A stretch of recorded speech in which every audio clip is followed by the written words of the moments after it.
காத்தமுத்து உன்னோட கல்யாண பத்திரி 50 வச்சு கொடுத்துட்டேன். பிரசாதத்தெல்லாம் எடுத்துங்க, நன்னா இருங்கோ.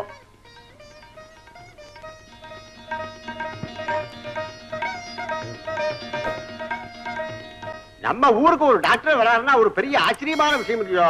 ஆமா ஆமா, இதோ நம்ம காத்தமுத்து வந்தாச்சு. வணக்கங்க. காத்தமுத்து, உன் கல்யாணம் மாதிரி ஊருக்கு ஒரு நல்ல செய்தி வந்திருக்குப்பா. இத்தனை வருஷமா நம்ம ஆஸ்பத்திரிக்கு டாக்டர் இல்லாம இருந்தோம்ல, இப்ப புதுசா டாக்டர் வந்திருக்காரு. நீ என்ன பண்ற, ஆஸ்பத்திரி கட்டடத்தை துப்புரவு செஞ்சு அதை ஒழுங்குபடுத்தி வச்சிடு. டாக்டர் வந்தா தங்கறதுக்கு வீடு வேணுமோ இல்லையோ? நாங்க கணபதி முதலியார போய் பார்த்து பேசிட்டு வந்துடுறோம். நீ போய் மழை மழைன்னு வேலையை கவனி. அப்ப நாங்க வரட்டுமா? ஆகட்டும் சாமி. ஆஸ்பத்திரி செட்டப் பண்ண நானும் வரேங்க. உனக்கு எதுக்கு இந்த ஒற்றை கம்பு பிடிக்கிறது, சுண்ணாம்பு அடிக்கிறதா? படிச்சவன்னு நீங்களே பிரிக்கிறீங்களே. புருஷ பொண்டாட்டிக்குள்ள வித்தியாசம் வந்துட்டா ஒத்துமை குறைஞ்சு போயிடுங்க. அப்படின்னா வேணாம், நீயும் வா.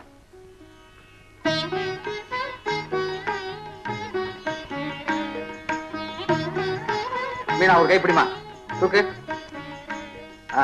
பாத்து பாத்து அப்படி வச்சிருமா. ஐயோ, பெஞ்ச் அங்கெல்லாம் போடக்கூடாது. வரப்போற என்ன டீச்சரா பாடமா நடத்த போறாரு? பின்ன நோயாளிங்க எங்க உட்காருது? அங்க உட்காருவாங்க. டாக்டருக்கும் பேஷண்ட்டுக்கும் ஒரு பிரைவசி வேணும். ஆமாமா, பர்ஸ் இல்லாட்டி பீஸ்ல எங்க வைப்பாரு? ஐயோ, பர்ஸ் இல்ல, பிரைவசி, தனிமை. அப்பதான் நோயாளி வெக்கம் இல்லாம டாக்டர் கிட்ட தன் வியாதியை சொல்ல முடியும். நீ படிச்சவ, உனக்கு புரியுது. நான் படிக்காத முண்டை என்னத்தை கண்டேன். வண்டையா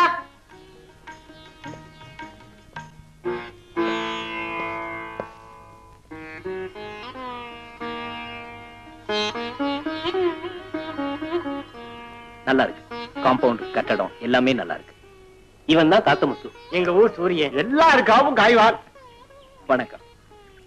உள்ள வாங்க. வாங்க வாங்க, உள்ள வாங்க. வாங்க. வெரி குட், நல்லா இருக்கு. இதுதான் காத்தமுத்து கட்டிக்க போற பொண்ணு வேணி.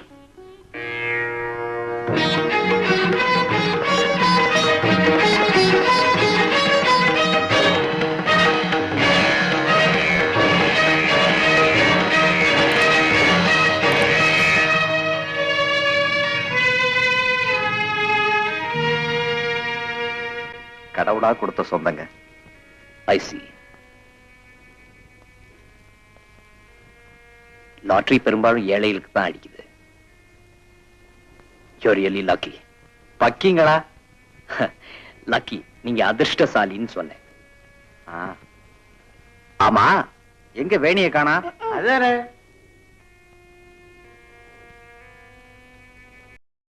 இன்னும் பல வீடியோக்களை காண சன் லைஃப் சேனலை சப்ஸ்கிரைப் பண்ணுங்க.